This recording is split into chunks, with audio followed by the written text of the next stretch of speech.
saudara, kita bisa berjumpa kembali ya di suasana yang lumayan cuaca dingin ya. Jadi sebenarnya kedatangan kami itu harusnya di minggu-minggu kemarin, tapi karena kita kondisi geografis sehingga jadwal bergeser seperti itu. Dan ini sudah juga kami laporkan kepada pihak-pihak terkait, diantaranya Dinas, BGP, dan BPMP.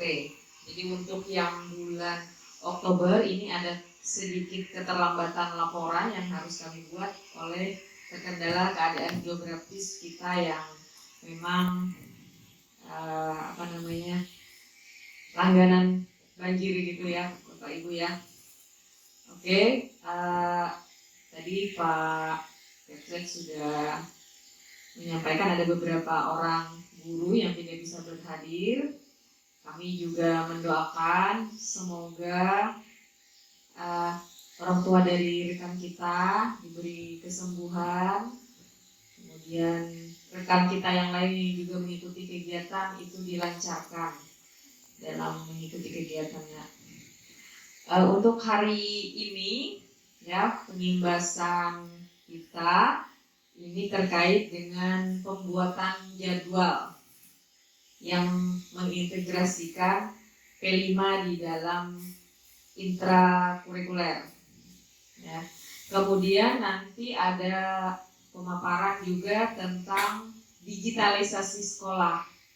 Jadi ada 2 materi hari ini yang akan disampaikan oleh tim kami. Jadi yang pertama itu masalah muatan kurikulum dan penjadwalan.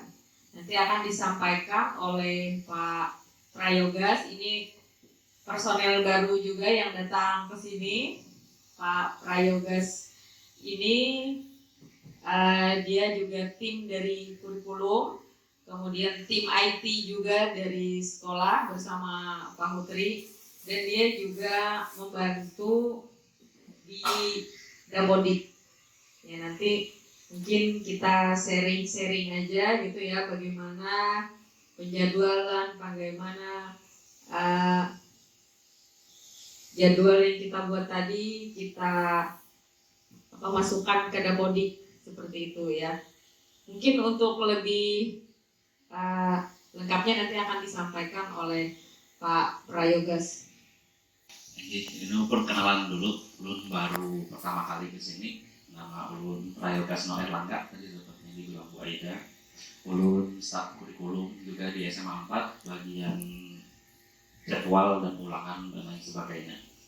Tim IT juga, ya, kalau bisa dibilang kita tim palu gada.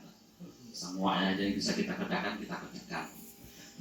Oke, nah di sini Ulun lebih berfokusnya kita ngebahas jadwal tentang P5 project.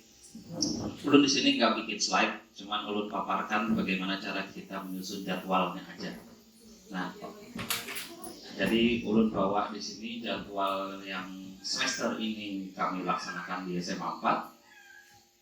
Jadi jadwalnya kalau dalam project itu, kalau kita tilik di struktur kurikulumnya, kan itu ada mapel misalnya kalau di kelas 10 itu mapel geografi misalnya. Geografi itu kan totalnya 4 jam Bu ya. Nah, jadi di projectnya itu ada 1 jam dalam muatan kurikulum itu. Jadi 3 jamnya intrakurikuler, sisanya yang 1 jam itu co-kurikuler, dan itu jam project. Nah, penyusunan jadwal itu dia ada 3 macam caranya. Yang pertama itu kalau mau kita buat dia sistem blok bisa. Kemudian dia terintegrasi dengan mapel boleh. Atau enggak sistem harian boleh. Kalau dia sistem blok, jadi nanti misalnya dalam 1 semester 6 bulan itu 4 bulannya pembelajaran normal, 2 bulannya itu khusus untuk P5, jadi nggak ada pembelajaran normal. Jadi isinya cuma ngisi project aja, bikin project itu dalam beberapa bulan itu sistem blok. Kalau yang terintegrasi dengan mapelnya langsung, itu nanti ya kayak misalnya kelas 1 tadi, yang 4 JP itu tetap 4 jam, tapi nanti kita serahkan seluruhnya ke gurunya itu untuk mengatur di mana jadwal dia mau bikin project. Jadi terserah gurunya, misalnya kayak ulun ngajar misalnya mapel geografi 4 jam, itu ngajar aja 4 jam, tapi nanti ulun harus menyisihkan beberapa hari atau beberapa bulan untuk project, karena itu sudah termasuk ke dalam mapel ulun. Jadi yang ngaturnya si guru masing-masing, kalau itu yang terintegrasi ke mapel. Nah, kalau mau yang sistem mingguan juga bisa. Jadi kalau sistem mingguan ini, dalam 1 minggu itu kita sisihkan beberapa hari, misalnya 2 hari, itu untuk project full dalam seharian itu. Nah, kalau di SMA 4 sendiri, kita mengadopsinya yang berupa mingguan. Jadi pertama udah pernah dicoba juga dalam bentuk integrasi ke mapel, itu terlalu, kalau misalnya ada 14 project, 14 guru, 14 project, jadi nggak terkoordinir dengan baik.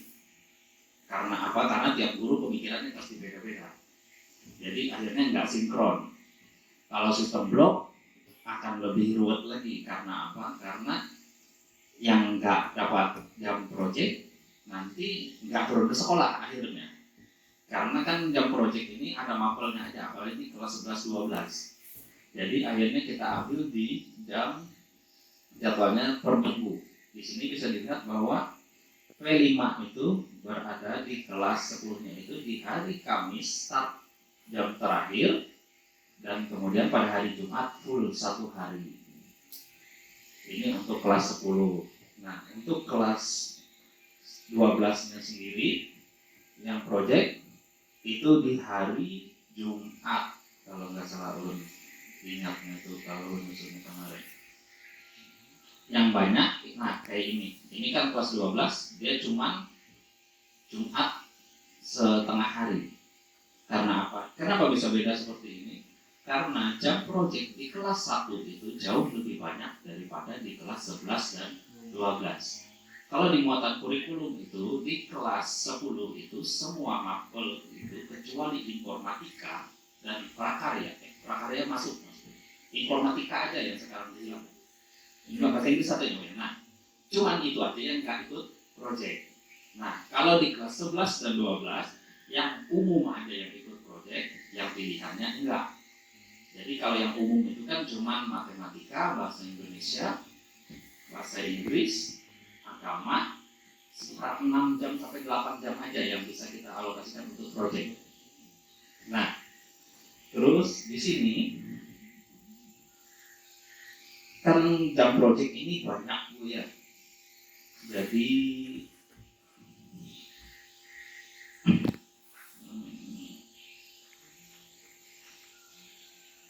nah, di sini kayak susunannya ini,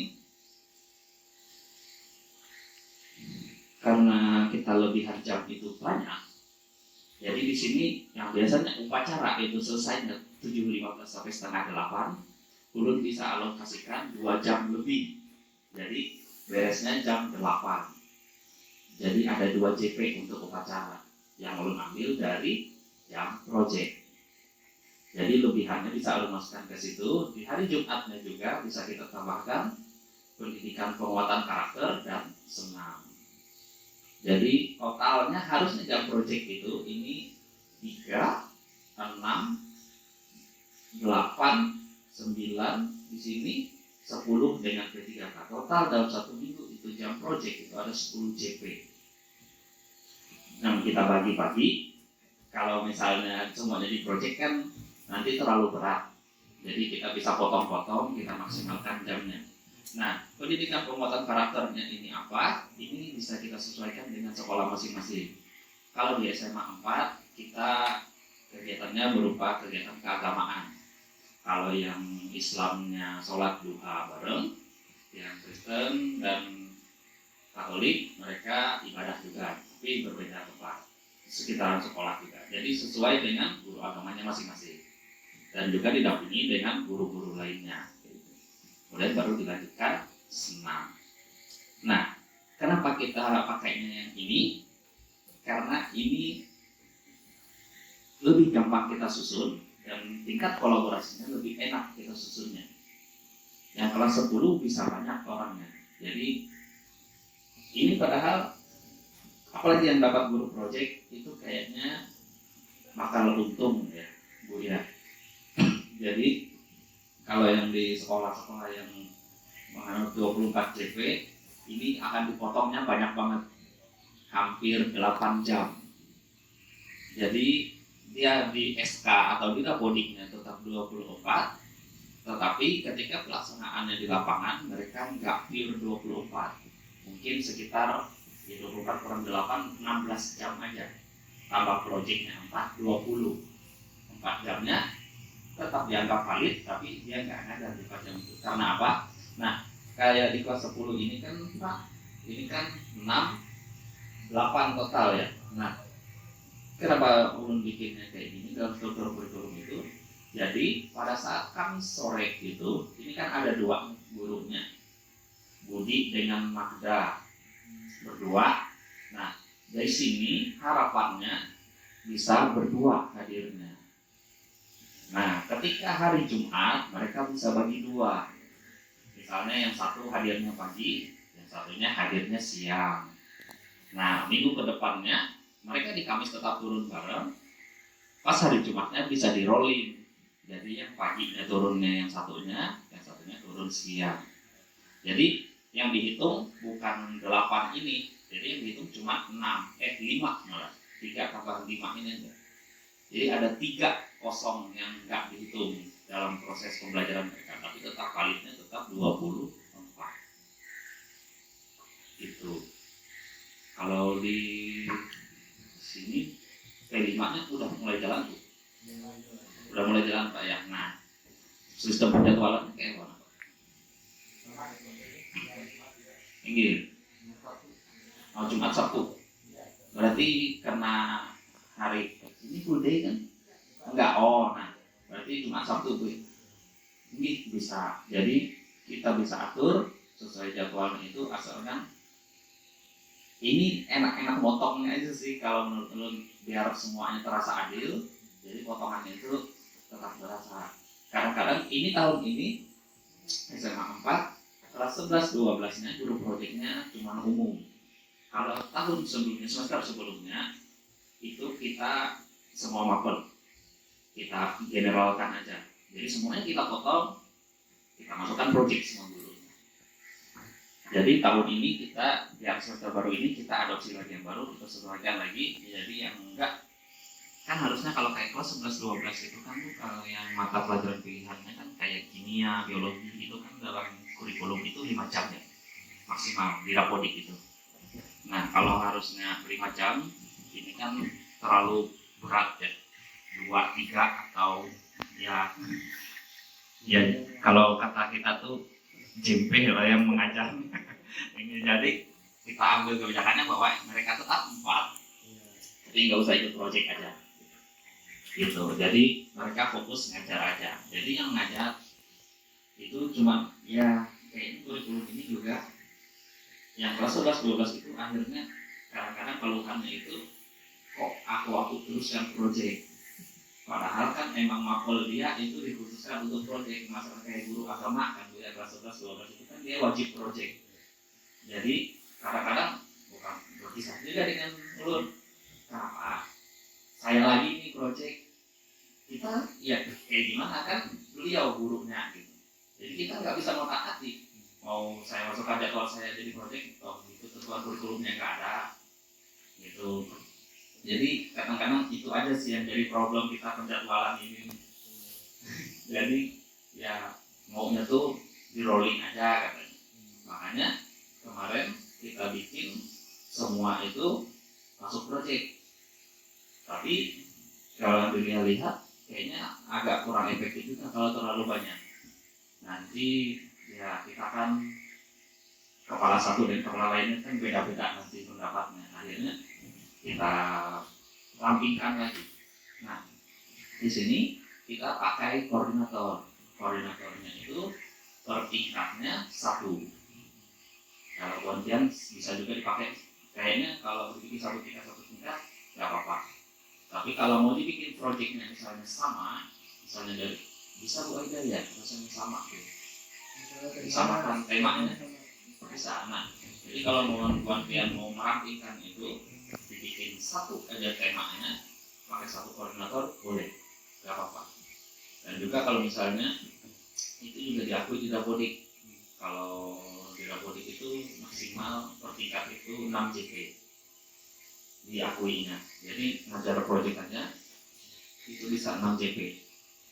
Jadi per tingkat itu. Jadi banyak keuntungannya yang jadi koordinator. Jadi ketika ada koordinator, kita projectnya akan lebih terfokus. Jadi yang mengepalainya cuma satu, jadi yang lain ini cuma ikut membantu dan melaporkan bagaimana progres hasil projectnya itu. Kalau nggak dikoordinatorkan, nanti akan ya jalan-jalan sendiri-sendiri aja, kayak gitu, susah. Jadi nanti kontrolnya susah kita. Kalau di SMA 4 kita per tingkat satu koordinator. Jadi kelas 10 satu koordinator, kelas 2 satu koordinator, kelas 3 nya satu koordinator. Semuanya dibagi. Dan masalah temanya itu juga kemarin jadi pertanyaan juga tuh waktu bahas di Kampung Laut, gimana kalau misalnya satu kelas ini, kalau yang kelasnya banyak Pak ya, kalau ini kan kita bisa enak, kalau di sini gampang atau satu rombel Pak ya. Nah, kalau di yang beberapa rombel kan katanya nanti Pak di rombel ini maunya bikinnya ini, yang rombel ini mau bikinnya yang ini, dari mana kita menyesuaikannya kan? Makanya di situ ada fungsi koordinatornya. Kan dalam kita pembelajaran Merdeka ini, waktu di susunan kurikulum kemarin, waktu bikin modul, kita akan menentukan tujuan Pak ya. Tujuannya kan cuma satu. Masalah cara kita mencapai tujuannya itu, bentuknya apa itu bebas, asal tujuannya sama, satu. Jadi misalnya tujuannya A, bentuknya mau dibentuk apa, bebas. Yang penting akan memenuhi tujuannya itu tadi. Dan itulah fungsinya koordinator itu tadi, bahwa ketika banyak yang ditanganinya, tujuannya tetap sama.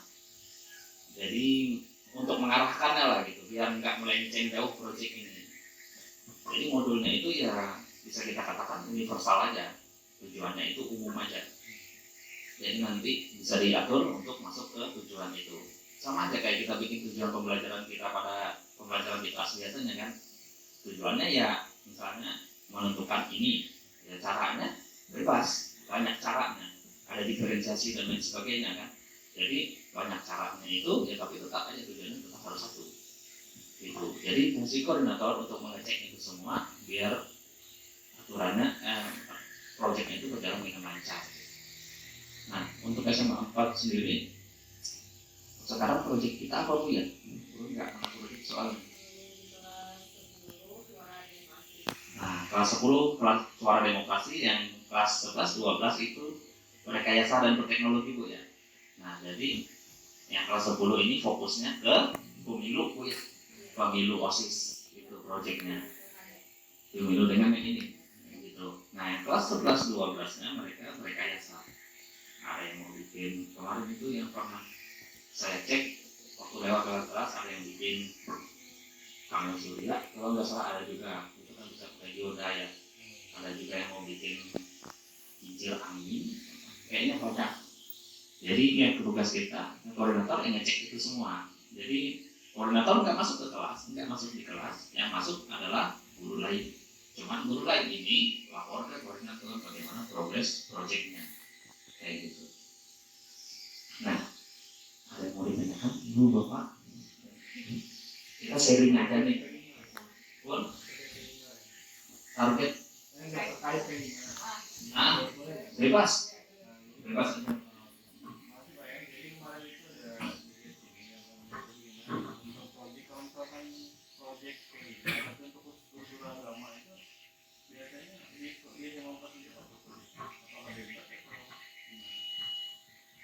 Guru project tapi guru-gurunya khusus agama.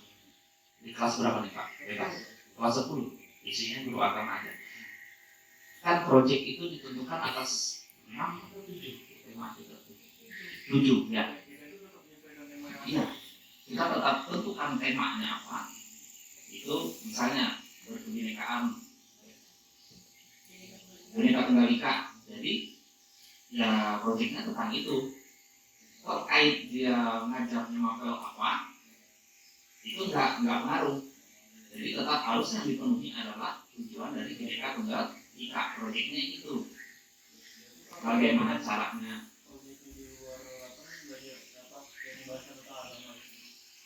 Misalnya tujuannya apa namanya, mereka ini mau mungkin alat visual masih seperti dengan kegiatan ibadah atau apa namanya ini apa kayak ibadah rutin dengan iman. Itu bisa aja dengan Jadi nanti tujuannya Bu ya kita perlebar. Kalau kayak pendidikan ini kita tiga itu. Ya, jadi yang kegiatan itu yang dikhususkan untuk guru agama, jadi dia pilih dulu temanya. Nanti setelah memilih tema kan ada dimensi-dimensi yang akan kita, ya misalnya kayak tadi berakhlak mulia. Nah itu nanti tercermin dalam proses, nah di dalam pembelajaran. Nah, tetap menggunakan 7 tema yang sudah disediakan kementerian. Jadi kalau kelas 10 itu kan semua guru terlibat, baik guru agama kecuali bahasa Inggris dan informatika ya. Jadi Bapak Ibu pilih dulu tema yang akan dijalankan, 7 tema yang sudah ada tadi. Nah baru setelah kita memilih 7 tema, kita memilih dimensinya. Ada 6 dimensi profil pelajar Pancasila yang kita akan pilih. Tidak usah semuanya, nanti kalau semuanya kerepotan kita mencapainya. Boleh 2 aja. Misalnya bernalar kritis dengan beriman dan bertakwa tadi. Di situ juga terlihat nanti di aktivitasnya, di aktivitas pembelajaran proyeknya.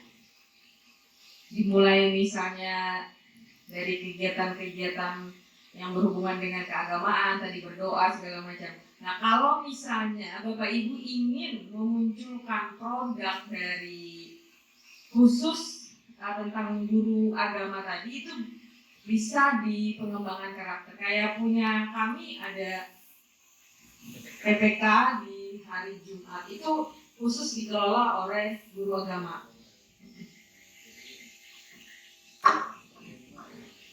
Jadi di PPK itu langsung output dari guru agamanya Pak. Jadi emang dikhususkan di situ. Jadi itu adalah produk mereka. Jadi tapi tetap dengan dukungan guru lain.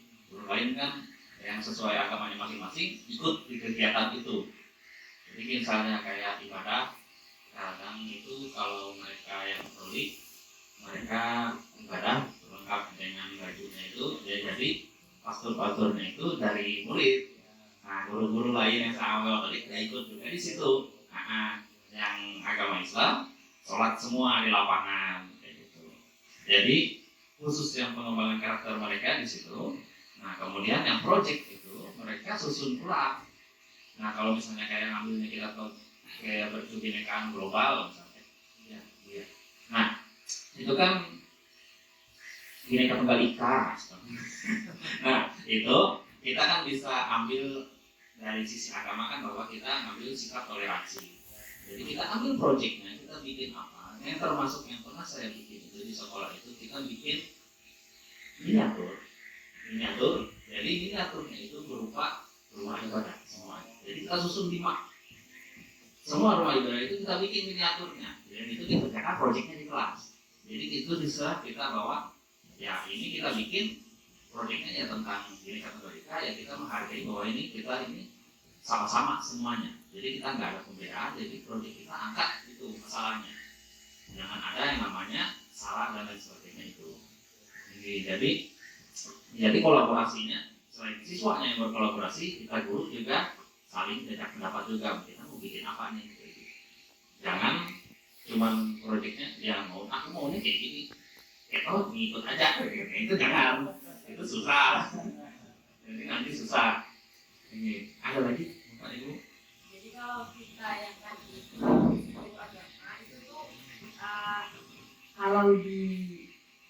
P5 khusus untuk guru agama tuh nggak ada temanya ya, nggak ada.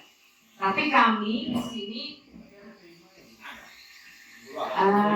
guru agama tetap ikut di P5, berkolaborasi dengan guru mapel yang lain. Makanya ada koordinator tadi Pak. Ya. Koordinator yang Nah, di sini kami membuat program sekolah yang khusus untuk menampung pembiasaan budaya positif di sekolah, misalnya menumbuhkan karakter tadi, itu melalui PPK. Ya, jadi kami ambil 1 JP dari P5, tapi itu yang terupload di Dekodik gimana itu? PPK tuh terupload nggak di Dekodik? Enggak. Nah, kalau bikin jadwal kayak gini Pak, perlu bikin 2 jadwal. Ada 2 jadwal. Yang ini jadwal kita laksanakan di lapangan, yang satu jadwal khusus ke Dapodik. Nah, jadi yang kalau Dapodik itu kayak misalnya, ini kan agama nih. Agama ini kan 2 jam aja. Harusnya di Dapodik kan 3. Nah, yang satu jadwal itu pendidikan agamanya tetap 3. Yang itu yang kita upload ke Dapodik. Nah, yang upload ke Dapodik itu nggak apa-apa, bebas saja. Tapi sesuai dengan jam. Soalnya di Dapodik itu mereka nggak kenal bahwa 1 jam agama ini ada proyek. Mereka taunya 3 JP. Jadi dia nggak membaca itu. Jadi yang kayak sejarah sosiologi ini 3. Ya, itu Dapodik tetap 3. Jadi lu generate 2 jadwal.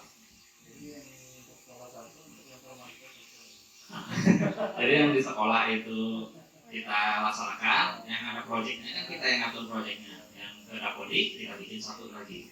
Karena apa? Karena di Dapodik ini termasuk kemaslahatan masyarakat banyak. Karena serti dan lain sebagainya kan jadwal Dapodik kita. Kalau kita input ini mereka nggak bakal paham. Karena kita nggak bisa input P5 ini langsung 10 JP, nggak bisa.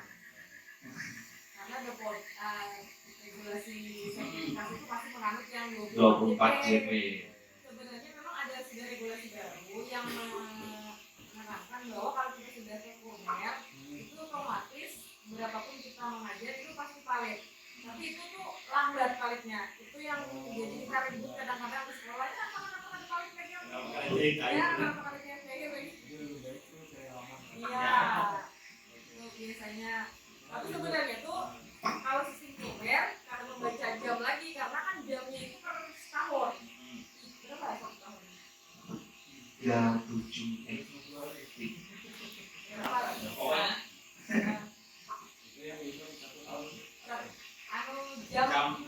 jam belajar. Kalau kita sudah memenuhi jam belajar 3 berapa itu. Nah, kalau yang ini kalau regulasi yang ini kan masih regulasi K13 dihitung 24 jam per minggu. Kalau ada 24 jam 3 kali data sertinya gitu kan. Jadi kan daripada ribut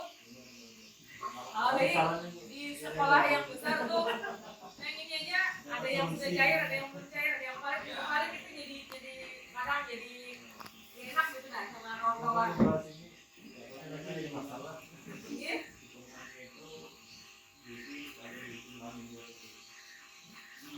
Iya.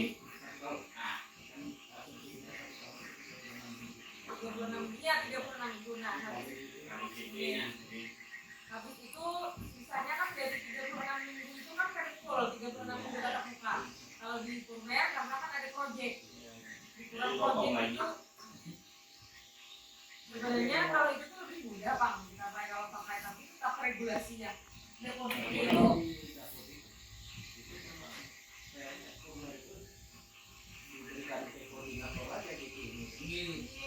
tapi kan kalau kayak gitu Pak susah yang dipotong-potongin gitu ya itu. Nah, jadi ketika ini salah satu tips juga misalnya ada yang kekurangan JP kita bisa berikan dia yang koordinator boleh 2 JP kan. Nah kalau dia 3 kelas dapat 6 JP itu bisa masuk ke situ. Jadi tapi ya HP-nya yang kurikulum bikin 2 jadwal. Tapi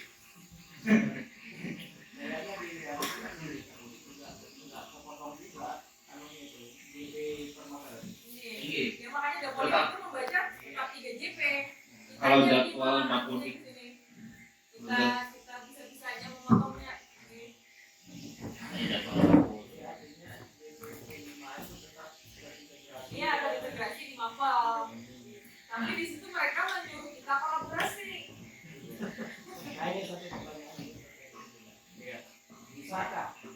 Ini lain ini khusus. Khusus Oh, maksudnya. Iya, misalnya rumah kayak seperti rumah lain bisa pakai roti bala. Ya, sehingga nanti tidak terjadi apa semacam Cemburuan gitu ya. nanti friksi-friksi dalam pelaksanaan. Bisa nggak kayak gitu? Aneh memang. Nah, kalau menurut pengalaman kita ya, tapi kita memang boleh mencari guru, tapi itu tidak perlu kayak kita pernah mengundang siapa gitu kan. Sebagai tamu sih biasanya kan kita Pak ini Tapi kalau tetap untuk perjalanan pembelajaran gurunya tetap gurunya. mendampingi. Cuman gue berbicara tentang sumber ya. Ya, boleh beberapa kali kita mengundang. Kayak kata Bapak Ibu kemarin kalau misalnya apa namanya ini kegiatannya dia semacam kegiatan ini. Boleh. Ada yang dimaksud Bapak ini kan pokoknya full dari awal sampai akhir itu satu aja. Satu orang. Kayak hubungan mereka sama guru matematika. Jadi cuma apa namanya jadi guru terima satu orang ya. Jadi dia nggak ngajar matematika Ya. kan? Nah, di datanya. Kalau sekolah ibu mana lagi? Nggak pernah sih Pak. Kalau merasi Nah, emang kolaborasinya kita berani. Jadi kalau mengatasi friksi-friksi kayak gini, ini kan pelatihan total guru berapa Pak? 8 orang. Berarti itu dari kelas 1 sampai 3 nya Pak ya? Jadi mungkin kayaknya di rolling aja Pak. Jadi kalau ini dalam pembicaraan singkat dulu Pak. Jadi misalnya yang kelas 1 sebulan ini gurunya ini aja dulu. Karena bulan depan kita rolling. Karena bulan depan rolling lagi. Jadi yang guru sebelumnya ini ada kesempatan libur dalam 1 bulan itu nggak ngurus proyek. Kayak gitu. Itu bisa kita putar-putar semuanya. Jadi semuanya kena. Bisa juga. Kayak berrekayasa dengan teknologi itu kan lebih banyak guru IPA. Hmm. Guru IPS pada Baru-baru PS libur aja. libur aja dulu. Guru IPA full dulu ngajar. Nah,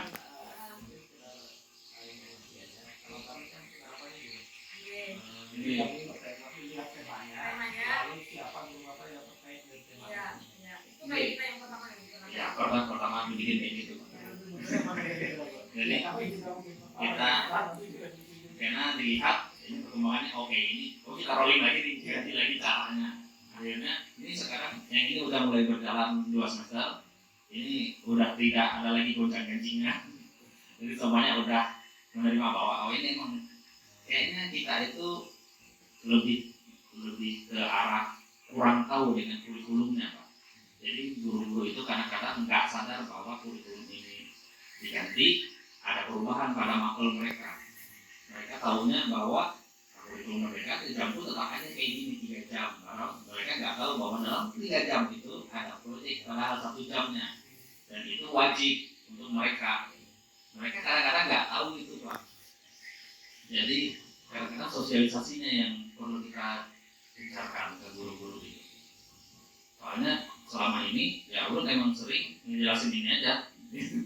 Apalagi yang tukang bikin jadwal kan. Jadi ini kenapa pokoknya salah terus bukan? Apalagi pokoknya tiap rilis jadwal itu yang dilihat paling pertama ke jadwal dulu pokoknya. Pokoknya nih, apapun kami kayak ini ya lagi kan. Ini kan ulun kan pakai baik sistem ya. Jadi ketika ulun klik itu semuanya ganti. Ketika ada guru misalnya minta aku nggak maunya di siang Pak, aku mau mintanya ini ke pagi. Sini berubah. Semua 50 guru di SMA itu berubah. Jadi emang nggak ada ruang untuk tabrakan jadwalnya. Karena di rolling semua. Jadi ketika sudah keluar itu ya udah kita terima aja. Maunya paham pur kayak mana kan. Soalnya banyak kayak gitu, termasuk mulut juga kadang-kadang masuk pagi, karena satunya sore gitu. Jadi kita banyak trial and errornya lah, banyak percobaan kita untuk memberikan jadwal ini yang bisa diterima semuanya. Jadi, ada lagi Pak? Alokasi waktu di rumah itu kalau dilihat tadi kan 10 JP. Kalau kelas 10 itu total 10 JP Pak. Nah, memang kalau dilihat di struktur kurikulum itu memang Kalau lebih malah. kalau di struktur kurikulum itu totalnya itu kita makul itu 14 Bu ya. Ya 12 gitu. Nah, jadi boleh. Karena ulun masukkan ke senam kayak upacara itu Pak, itu kan salah satu jam yang harusnya itu kan kita dari zaman ulun sekolah aja Pak ya, kan senam itu tetap ada gitu. Sedangkan itu memakan jam pelajaran Pak ya. Nah, jadi caranya ya itu masukkan aja ke proyek itu. Jadi sisanya ya baru kita alokasikan untuk proyek. Kayak gitu. Jadi tanpa mengotak-atik jadwal yang sudah berlangsung lama di sekolah, tapi dengan mengambil yang ada aja. Kalau misalnya kita guru-gurunya dikurangi jam proyeknya juga pasti senang juga kan. Kayak kalau ditambah, nah itu buat pasti protes. Kalau ditambah ribut pasti tambah sejam gitu, ribut pasti itu kan. Nah kalau kemarin itu kelas 11-12 nya itu sama kayak kelas 10 jadwalnya, karena semua makul kita potong sejam. Nah, oh ya di kurikulum ini juga kelas 11-12 itu secara dengan PKM itu proyeknya 1 semester saja. 18. Ya, karena dia kan 2 jam, 2 JP, dan di situ ada proyek kan Pak ya. Nggak mungkin dia ada 1 JP aja PKM. Nah, jadi 1 semester ikut, semester depannya ada ikut. Kayak gitu aja kita mengakali. Jadi ya, kalau kalau 1 tahun full kan otomatis dia jadi 3 JP ya Pak. Kasihan. Jadi kayak gitu aja kita bikinnya ikut 1 semester depan nggak usah lagi. Yang untuk yang PKM dengan sejarah ya, nah 2 itu, yang 2 JP itu. Gitu. Ada lagi Pak? Itu tadi PPK dengan senam dari 1 jam itu upacara itu kebijakan sekolah aja supaya guru itu kada terlalu full di proyeknya, karena 2 hari itu ya Kamis Jumat ya itu lumayan seharian dengan ruang dengan guru yang sama, siswa yang sama. Kalau dibikin kayak gitu aja kita udah kadang-kadang bingung Pak. Selama itu tuh kita ngapain? Apalagi kalau mau dibikin sistem blok, itu akan lebih apa namanya? Masa tiap hari masuk project nggak tahu ngapain kan? Maksudnya kan project itu kan Pak dia bikin sesuatu dan itu dilaksanakan selama 1 bulan full misalnya, kan itu akan menimbulkan kejenuhan untuk anak-anak dan gurunya masa itu lagi masuk situ. Jadi yang sistem blok ini ulun belum pernah nemu sekolahnya yang menerapkan sistem blok. Jadi untuk sharing kayaknya masih belum punya. Kalau yang sistem mingguan kayak gini hampir semuanya pakai.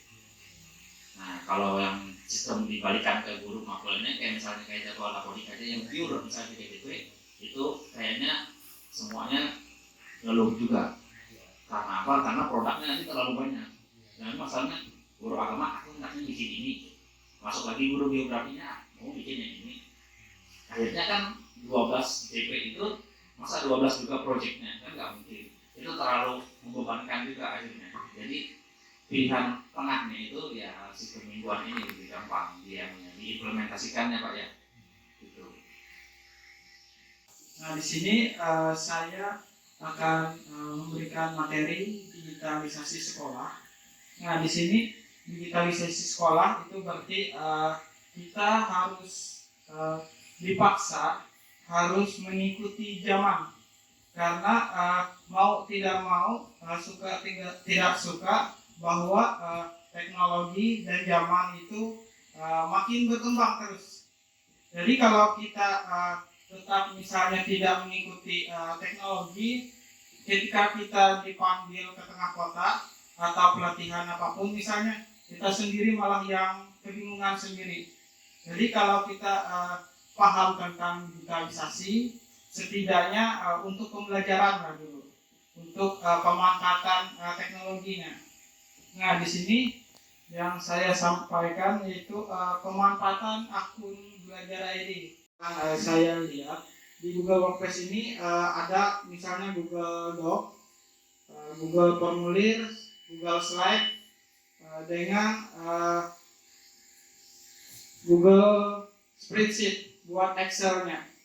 Nah, Google Workspace ini kelebihannya dibandingkan Microsoft Word, Excel, dan PowerPoint itu bisa bekerja sama, mengerjakannya dalam satu waktu.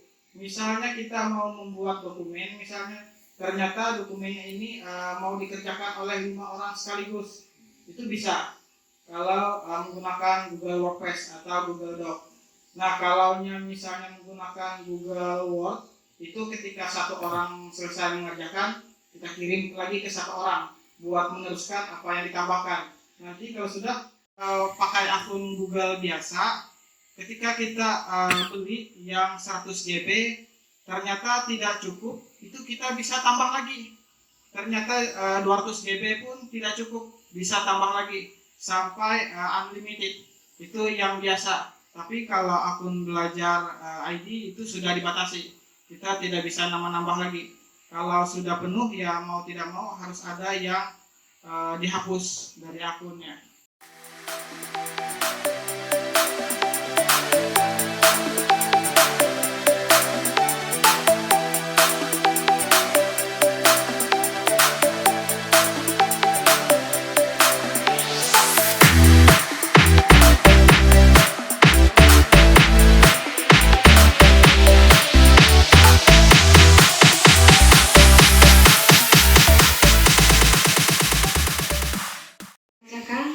Perkenalkan, nama saya Wanda Lestari, guru mapel ekonomi. Saya akan membacakan refleksi diri. Yang sebelumnya guru mengajarkan tentang menggunakan media. Harapannya setelah ini guru lebih bervariasi dalam belajar dengan menggunakan media, memanfaatkan proyektor yang tersedia. Terus yang sebelumnya guru kurang memanfaatkan Canva, setelah ini akan mencoba memanfaatkan Canva. Terus bagaimana mewujudkan keinginan tersebut? Guru-guru mengikuti webinar baik daring maupun daring. Guru belajar mandiri dengan menonton video di YouTube. Sekian, terima kasih. Kenalkan, nama saya Suehi. Saya guru mapel matematika. Di sini saya akan membaca refleksi diri.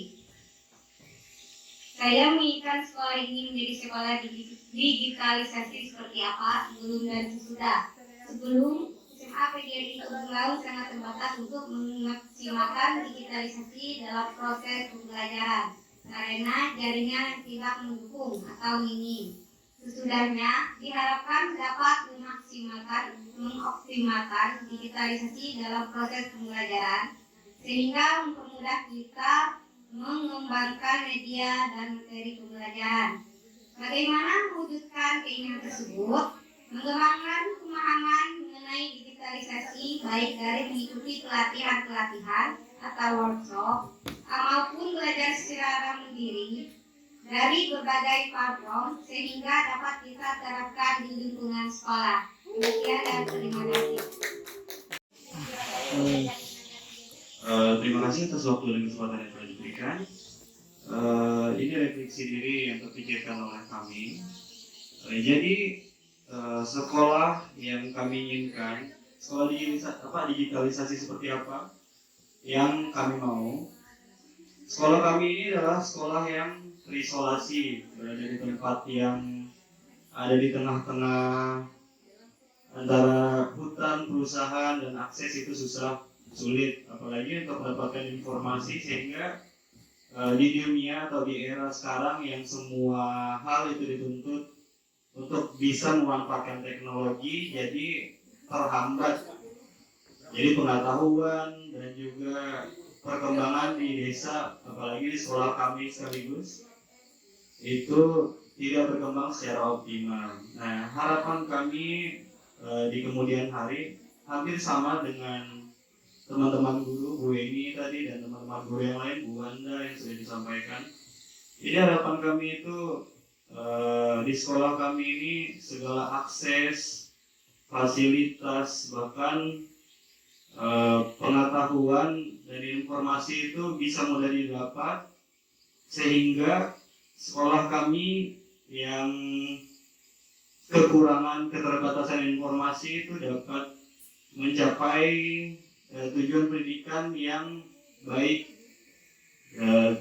seperti yang tadi disampaikan, yaitu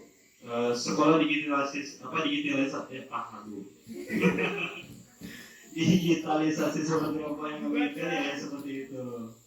Yang segala aksesnya dapat mudah kami dapatkan. Oke, mungkin ini tidak nyambung ya. Bagaimana wujudkan keinginan tersebut? Kalau kami yang kami pikirkan, yang pertama untuk mewujudkan segala hal itu, yang pertama akses itu perlu diperbaiki. Selain daripada kemampuan guru, karena bila akses seperti jaringan internet dan juga jalan segala macam masih menjadi penghambat, jangankan untuk kemampuan guru, saya sendiri semenjak di sini untuk mendapatkan informasi itu cukup sulit terkadang. Itu saja mungkin yang bisa saya sampaikan. Terima kasih. Selamat siang. Terima kasih untuk kesempatan yang diberikan kepada saya. Di sini dapat sendiri. Di sini saya menginginkan dalam proses pembelajaran dengan menggunakan aplikasi untuk mempermudahkan dalam pembelajaran. Sebelum menggunakan digitalisasi masih menggunakan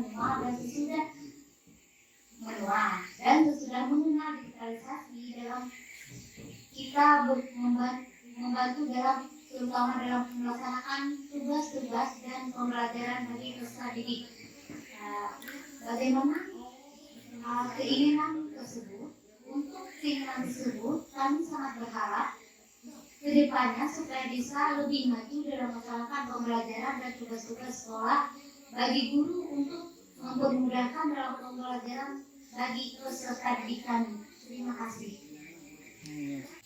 Bapak Ibu yang saya hormati dan Bu Eda beserta tim yang juga saya hormati, akhirnya kita sudah sampai ke penghujung acara kita hari ini dalam rangka pembahasan implementasi kurikulum merdeka dengan topik yang pertama masalah penjadwalan P5, kemudian yang kedua adalah masalah digitalisasi sekolah. Mudah-mudahan apa-apa yang sudah disampaikan oleh pemateri kita dari Bu Eda beserta tim bisa menambah wawasan dan pengetahuan kita untuk dapat diimplementasikan ke depannya, sehingga sekolah kita khususnya dan sistem kelembagaan kita dan sistem pembelajaran kita bisa lebih baik lagi. Terima kasih kepada Bu Eda dengan tim yang hari ini sudah menyampaikan pemaparan yang begitu komprehensif, begitu luas, sehingga kami mendapat masukan pemahaman yang sangat berarti. Dan tidak lupa juga kami mohon maaf seandainya dalam penyelenggaraan hari ini barangkali ada hal-hal yang tidak berkenan, baik tutur kata maupun pelayanan kami yang jauh dari harapan. Sekali lagi kami mohon maaf dan kami mendoakan semoga Bu Aida beserta tim yang pulang siang ini tidak mendapat halangan dan rintangan di jalan dan sampai kembali ke tempat tujuan dengan selamat dan aman. Demikian Bapak Ibu sekalian yang bisa dapat saya sampaikan pada kesempatan ini. Akhirul kalam, wabillahi taufiq wal hidayah. Wassalamualaikum warahmatullahi wabarakatuh. Selamat siang.